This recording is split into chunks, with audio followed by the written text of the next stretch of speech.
இந்த நேரத்திலும் கூட இரண்டாவது வார்த்தையும் பேசும்படியாக எனக்கு தந்த நல்ல வாய்ப்புக்காக கர்த்தருக்கு நன்றி செலுத்துகிறேன். சபையார் யாருக்கும் நன்றி செலுத்துகிறேன். இந்த வேலையிலும்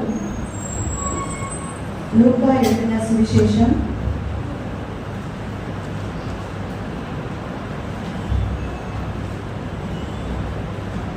23ஆம் அதிகாரம் 42ஆம் வசனம். இயேசு அவனை நோக்கி, ஆண்டவரே, நீர் உம்முடைய ராஜ்யத்தில் வரும்போது அடியேனை நினைத்தருளும் என்றார். இந்த வார்த்தையில கல்லன் இரண்டு கல்லனையும் ஆண்டவர் இயேசு கிறிஸ்துவ சிலுவையில நடுவு மத்தியில அவர் சிலுவையில் அறையும் போது அவருக்கு வலது புறத்துல ஒரு கல்லனையும் இடது புறத்துல ஒரு கல்லனையும் அறைகிறார்கள். அப்படி அறையும் பொழுது ஒரு கல்லன் ஆண்டவரை சமைச்சுக்கிட்டு இருக்கான். இந்த மாதிரி இவரை பத்தி குறைமுறையா சொல்லிட்டு இருக்கும் பொழுது ஒரே ஒரு கல்லன் அவரை பார்த்து உற்று நோக்கிட்டு இருக்கான். அவர் தன்னை சூழ்ந்திருக்கிற ஜனங்களை பார்த்து, பிதாவே இவர்களுக்கு மன்னியும் என்று அவருடைய வானிலிருந்து புறப்படுகிற வார்த்தையை உற்று நோக்கி அவரை கவனித்துக் கொண்டே இருக்கிறான். அவனை பார்த்துட்டு இருக்கும் போதிலேயே அவனுக்கு உள் மனசுல அவன் குத்தப்படுறான். எப்படி ஆண்டவர் லீலி புஷ்பத்துக்கு ஒப்பிடுறாங்க. ஏன்னா லீலி புஷ்பம் தன்கிட்ட இருந்து எவ்வளவு குத்துனாலும் அதை எவ்வளவு கசக்குனாலும் அதுகிட்ட இருந்து அன்பு மட்டும்தான் வெளிப்படும். அது போல ஆண்டவருடைய சமூகத்துல இருந்து அன்பு மட்டும் வெளிப்பட்டு கொண்டே இருக்கு. அவர் தன்னை குத்துனவங்க, தன்னை சிலுவையில அரைஞ்சவங்க, இன்னும் தன்னை உள்மொழியால அவரை வேதனைக்குள்ள ஆக்குறவங்க, அவரை சாட்டையால அடிச்சவங்க, இப்படி ஒவ்வொரு பாடல்களுக்குள்ள தன்னை கொண்டு வந்தவங்களை பார்த்து, பிதாவே இவர்களுக்கு மன்னியும் அப்படின்னு சொன்ன அந்த மாத்திரத்துல அந்த கல்லன் அவரை உற்று நோக்கி பார்த்துக்கிட்டே இருக்கான். அவர் அவன்கிட்ட என்ன கிரியை செய்து அப்படின்னா அவருடைய அன்பு அவளை மாற்றுகிறது. அந்த அன்பு அவன் ஆண்டவர் பக்கமா இருக்குது. அப்ப அவனுக்குள்ள ஒரு தோன்று, நம்ம பாவம் செஞ்சதுனால இந்த தண்டனையை பெற்றுட்டு இருக்கோம். ஆனா ஒரு பாவம் செய்யாம இந்த தேவன் நமக்கு மத்தியில இயேசு நம்ம சிலுவையில அறைகிறாரே அப்படின்னு உற்று நோக்கி பார்க்கலாம். அப்ப அவனுடைய உள்ளத்துல ஒரு மாற்றம் வருது. அவன் ஆண்டவரே உங்களுடைய ராஜ்யத்துல வரும் பொழுது அடியேனையும் நினைத்தருளும் அப்படின்னு சொல்றான். அப்போ உடனே ஆண்டவர் ஒரு நிமிஷம் கூட வெயிட் பண்ணல. ஏன்னா ஆண்டவருக்கு ஆத்மா பாரம் வந்ததுனால அடுத்த செகண்டே அடுத்த வசனத்திலே உடனே லூக்கா 23:43 சொல்லும் பொழுது, இன்றைக்கு நீ என்னுடனே கூட பரதீசில் இருப்பாய் என்று மெய்யாகவே உனக்கு சொல்கிறேன் என்று வாக்கு பண்றாரு. அப்ப இன்றைக்கு அப்படிங்கிற வார்த்தையை நம்ம உற்று நோக்கி கவனித்தோம்னா, இன்றைக்கு பார்வோனையும் அவனுடைய சேனைகளையும் நான் கடல்ல வீழ்த்துவேன் அப்படின்னு இஸ்ரவேல் ஜனங்களுக்கு மோசே மூலமாய் ஆண்டவர் வாக்குத்தத்தம் கொடுக்கிறாரு. அப்ப இன்றைக்கு அப்படி சொல்லும் பொழுது முன்னாடி சிவந்த சமுத்திரம் இருக்கு, பின்னாடி துரத்திட்டு வராங்க பார்வோனும் அவனுடைய சேனைகளும். அப்ப இன்றைக்கு நான் பார்வோனுடைய சேனைகளை இந்த கடல்ல கவிழ்த்து போடுவேன்னு சொல்றாரு. அதே மாதிரி இன்றைக்கு அப்படின்றப்போ அவங்களுடைய வாழ்க்கையில அன்னைக்கே பார்வோனும் சந்தேகப்படும். அது மாதிரி இன்றைக்கு அப்படின்னு சொல்லி சபையும் ஆண்டவர் பார்த்து கூப்பிடும் பொழுது, நீ இன்னைக்கு உங்க வீட்டுலதான் சாப்பிட போறேன் அப்படின்னு உடனே ஆண்டவர் பார்த்த உடனே அவன் மனம் குத்தப்படுது. அவன் வீட்டுக்குள்ள போறான். அன்னைக்கு ஆண்டவர் சொல்றாரு, இன்றைக்கு இந்த வீட்டுக்கு ரட்சிப்பன உடனே அவனுடைய வாழ்க்கையில ஒரு மாற்றம் உண்டாகுது. அவன் வாழ்க்கையே மாறுது. அவன் பாவத்தை பாவ உணர்வு அடைகிறான். பாவ உணர்வு அடைஞ்சு அன்னைக்கே அவனுடைய வாழ்க்கையில ஒரு மாற்றம் உண்டாகுது. அப்ப இன்னைக்கு அப்படின்னு சொல்லும் பொழுது ஆண்டவர் இன்றைக்கு அப்படிங்கிற அந்த வசனத்தை உறுதிப்படுத்துகிறார். அப்போ அந்த கல்லனை பார்த்து ஆண்டவர் சொல்றாரு, இன்றைக்கு நீ என்னுடனே கூட பரதீசில் இருப்பாய் என்று சொல்லும் பொழுது இன்றைக்கே அப்படிங்கிற வார்த்தையுடைய உண்மை அர்த்தம் நமக்கு விளங்குகிறது. அது மாத்திரமல்ல, அவருடனே கூட என்னுடனே கூட அப்படிங்கிறது அவர் இந்த உலகத்துல வாழும் பொழுது அவர் சென்ற இடமெல்லாம் ஒரு வல்லமை புறப்பட்டது, அற்புதம் நடந்தது, ஒரு சமாதானம் இருந்தது. அவர் கைகளை நீட்டும் பொழுதே அங்க சுகமடைந்தது. அவருடைய நிழல் பட்ட உடனே ஒரு சுகம் கிடைச்சது. அப்படிப்பட்ட வல்லமை உள்ள தேவனோட மகிமையான ஒரு இடத்துல நம்ம இருக்க போறோங்கிறது எவ்வளோ ஒரு சந்தோஷமான ஒரு விஷயம். இந்த மரணத்தை விட்டு நம்ம மரணத்தை ருசி பார்க்கும் பொழுது நம்மை ஒரு இன்னொரு இடத்துக்கு நம்மை கொண்டு செல்கிறது. அதுதான் நம்ம தேவன் வாசம் பண்ணுகிற ஒரு இடம். நம்ம சொல்லும் பொழுது பரதீஸ், இன்னைக்கு ஹோட்டல்ஸ் எல்லாம் பேர் வைக்காங்க, பாரடைஸ் வைக்காங்க. அங்க நம்மளுக்கு சமாதானம் கிடைக்குமா, சந்தோஷம் கிடைக்குமா அப்படின்னு தெரியாது. ஹோட்டலுக்கு வைக்கிறாங்க, கேஃபிடீரியாவுக்கு வைக்கிறாங்க, பாரடைஸ் வைக்கிறாங்க. ஆனா அந்த இடத்துல எல்லாம் நம்மளுக்கு சந்தோஷம் கிடைக்குமான்னு தெரியாது. ஆனா பரலோகம் பாரடைஸ் சொல்லும்போது சொல்லும்போது பரதீசு அப்படின்னு சொல்லும்போது அது பரலோகத்தை குறிக்கலாம். நமக்கு தெரியாது, மரணத்துக்கு அப்புறம் நம்ம பார்க்க போற இடம் நமக்கு தெரியாது.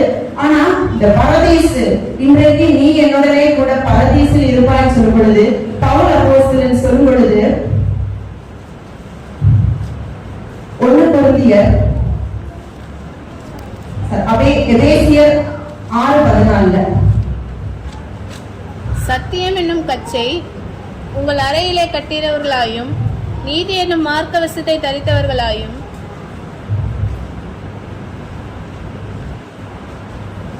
அது இல்ல உங்களிடத்தில் அன்பு கூறுவது போல பிறரிடத்தில் அன்பு கூறுவாயாக என்கிற இந்த ஒரே வார்த்தையிலே நியாய பிரமாணம் முழுவதும் நிறைவேறும். அதாவது பார்த்தோம் அப்படின்னா கிறிஸ்துவுக்குள் ஒரு மனுஷனை அறிவேன் அப்படின்னு வரும். சரீரத்தில் இருந்தானோ சரீரத்துக்கு புறம்பே இருந்தானோ அதை தேவன் அறிவார். 1 கொரிந்தியர்ல இருந்து நினைக்கிறேன். 1 கொரிந்தியர் 12ஆம் அதிகாரம். 1 கொரிந்தியர் 12 அந்த 1ல இருந்து 4 வரை வாசிச்சோம்னா, மேன்மை பாராட்டும் எனக்கு தகுதியடவே, ஆகிலும் கர்த்தர் அருளிய தரிசனங்களையும் வெளிப்படுத்தலையும் சொல்லுகிறேன். கிறிஸ்துவுக்கான ஒரு மனுஷனை அறிவேன். அவன் 14 வருஷத்துக்கு முன்னே 3ஆம் வானங்களுக்கு கொடுக்கப்பட்டான். அவன் சரீரத்தில் இருந்தானோ சரீரத்துக்கு புறம்பே இருந்தானோ அதை அறிவேன், தேவன் அறிவார். அந்த மனுஷன் பரதேசத்துக்குள் எடுக்கப்பட்டு மனுஷர் பேசப்படாதவன் வாக்கு கட்டாதவனுமாகிய வார்த்தைகளை கேட்டான் என்று அறிந்திருக்கிறேன். அவன் சரீரத்தில் இருந்தானோ சரீரத்துக்கு புறம்பே இருந்தானோ அதை அறியேன், தேவன் அறிவார். அவன் சரீரத்தில் இருந்தானோ சரீரத்துக்கு தன்னை குறிச்சே சொல்லிட்டு இருக்கார் பவுல். 3ஆம் வானம் வரைக்கும் எடுத்துக்கொள்ளப்படுறாரு. இந்த பரதேசு என்னும் பொழுது அது 3ஆம் வானம். அது சரீரத்துல இருக்கும் பொழுது சரீரத்துக்கு புறம்பே இருந்தானோன்னு தெரியாது. ஆனா உண்மையிலே சரீரத்துல இருக்கும் போது அந்த மாதிரியான ஆவிக்குரிய அனுபவங்கள் நம்முடைய வாழ்க்கையில வரணும் அப்படின்னா நம்ம பாவத்தை மேற்கொள்கிறவர்களா இருக்க வேண்டும். இன்னைக்கு நம்ம பரலோகத்துக்கு போக முடியாதபடி நமக்கு மிகப்பெரிய தடையா இருக்கிறது பாவம் தான். ஏன்னா பரலோகத்துக்கும் நித்திய ராஜ்யத்திற்கும் நம்மை தூரமாக்குகிறது இந்த பாவம் தான். இந்த பாவத்தை நம்ம மேற்கொள்கிறவர்களா இருக்க வேண்டும். இந்த பாவத்தை நம்ம மேற்கொள்றதுதான் ரட்சிப்பு. இந்த ரட்சிப்பின் அனுபவம் நம்முடைய ஒவ்வொருவருக்கும் வரணும். ரட்சிப்பின் அனுபவம் மட்டும் வந்தா போதாது. ஒவ்வொரு நாளும் நம்முடைய வாழ்க்கையில மனம் திரும்புவதும் ஆவிக்குரிய கனிகளை நம்ம கொடுக்கிறதா இருக்கணும். மனம் திரும்புவதற்கு ஏற்ற கனி என்றால் ஒவ்வொரு நாளும் அவருக்குள்ள நம்ம தூய்மையாகணும். ஒவ்வொரு நாளும் ஜெபிக்கணும். ஒவ்வொரு நாளும் வேதம் வாசிக்கணும். நம்ம ஒவ்வொரு நாளும் வேதம் வாசிக்க என்ன ஆகும் அப்படின்னா நம்ம இன்னும் ஆண்டவருக்குள்ள நம்ம ஷார்ப் ஆகும். நம்ம இன்னும் கூட கூர்மையாக்குவார். ஆவிக்குரிய காரியங்களை நம்ம இன்னும் முன்னேற்றத்துல ஆண்டவர் கொண்டு வருவாரு. ஏன்னா ஒவ்வொரு நாளும் ஆவிக்கு விரோதமா மாம்சமும் மாம்சத்துக்கு விரோதமா ஆவியும் போராடி கொண்டிருக்கு. இப்போ மாம்சம் ரொம்ப கொடுத்துட்டே போகும்போதுல ஆவி ரொம்ப தொய்ந்து போயிட்டு இருக்கு. அதே மாதிரி சொல்லலாம் என்ன ஆகுதுன்னா ஆவி நம்ம ஆவிக்குரிய காரியங்களை நம்ம ரொம்ப இம்பார்ட்டன்ஸ் கொடுக்க ஆவி கொடுத்து கொண்டே போகுது. மாம்சம் தூயுது. அப்ப இந்த மாதிரி ஆவிக்குரிய போராட்டங்கள், மாம்சத்துக்கும் ஆவிக்கும் விரோதமா போராட்டங்கள் வந்துகிட்டே இருக்கும். அப்ப அதை நம்ம மேற்கொள்ளணும். நம்ம சில பாவங்களை ஆண்டவர் லிஸ்ட் பண்ணி இருக்கிறாரு. 1 கொரிந்தியர் 6:9-10 நம்ம வாசிக்கும் பொழுது திருடரும் பொருளாசைக்காரர் இந்த மாதிரி சில வாசிங்க.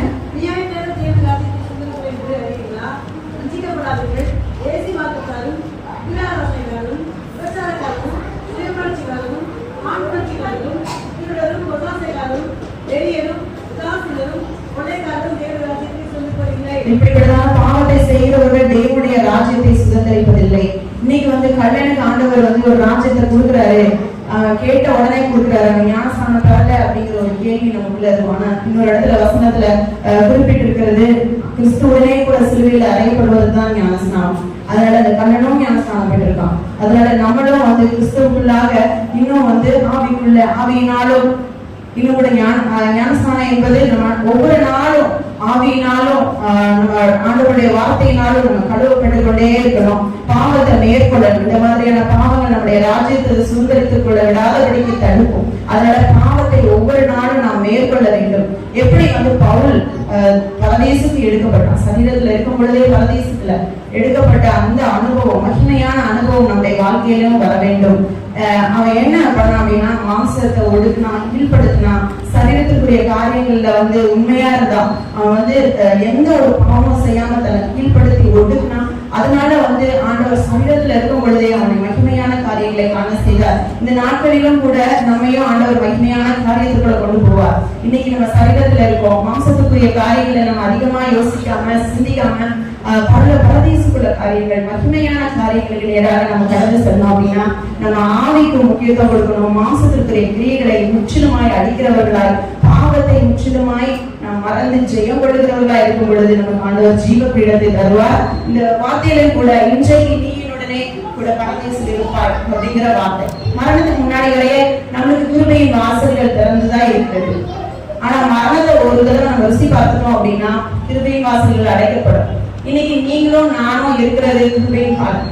இந்த கிருபையின் காலத்துல நம்ம முற்றிலுமாய் பாவத்தை மேற்கொள்வதற்கு பரிசுத்த ஆவியானவருடைய துணையோடு மேற்கொள்ள வேண்டும். இந்த கிருபை காலம் ஒன்ஸ் முடிஞ்சிருச்சு அப்படின்னா நம்மளுக்கு அந்த வாசல்கள் அடைக்கப்பட்டு விடும். அந்த வாசல்கள் அடைக்கப்பட்டு விட்டு தான் நம்ம அக்கினியும் கந்தகமும் பெரிய நரகத்துக்கு தள்ளப்படுவோம். அதனால ஒரு தடவை நம்ம சிந்தித்து யோசிச்சு நம்மள ஒவ்வொரு நாளும் ஆண்டவருக்குள்ளாக உயிர்த்து ஆராய்ந்து சோதித்து பார்த்து நம்மளை கழுவி நம்மளை சுத்திகரித்து ஆண்டவருக்கு மகிமையான காரியங்களை நம்ம சிந்திக்கும் பொழுது கர்த்தர் உண்மையாகவே நம்மையும் பரதேசு என்ற அனுபவத்திற்கு கொண்டு செல்வார். வெள்ளிக்கிழமை சொல்லும் பொழுது நானும் கடைசி நேரத்துல கல்யாண போலதான் கேட்டு பரலோகத்துக்கு சென்றேங்கிறார். அப்போ நம்மளும் நம்ம இந்த உலகத்துல வாழும் பொழுது நமக்கு நிறைய பாவங்கள் நம்ம கண்ணாடி வந்துட்டு இருக்கு. அதெல்லாம் நம்ம மேற்கொள்ளணும். ஆண்டவருக்கு உண்மையா வரணும். அநேக சுவிசேஷங்களை சொல்லணும். ஆண்டவர் அறியாத ஜனங்களை நம்ம கூட்டிக் கொண்டு செல்லணும். முடிவு வரையும் நம்ம உண்மையா இருக்கும் பொழுது கர்த்தர் நமக்கு ஜீவ பீடத்தை தருவார். இன்றைக்கு இந்த வீட்டிற்கு ரட்சிப்புன்னு சொல்லும் பொழுது ஆண்டவர் ரட்சிப்பை கொடுத்தார். அது போல கல்லன் ஆண்டவருடனே கூட பரதேசுக்கு சென்றார். இன்னைக்கும் நம்முடைய பாவத்தை அறிக்கையிடுவோம். ஒவ்வொரு நாளும் மனதிற்கு ஏற்ற கனிகளை கொடுப்போம். கனிகளை கொடுக்கிறது மாத்திரம் அல்ல, மனம் புதிதாகிறதுனாலே மறுரூபமாகவும் மகிமையான காரியங்களை கர்த்தர் நமக்கு தருவார். ஆமென்.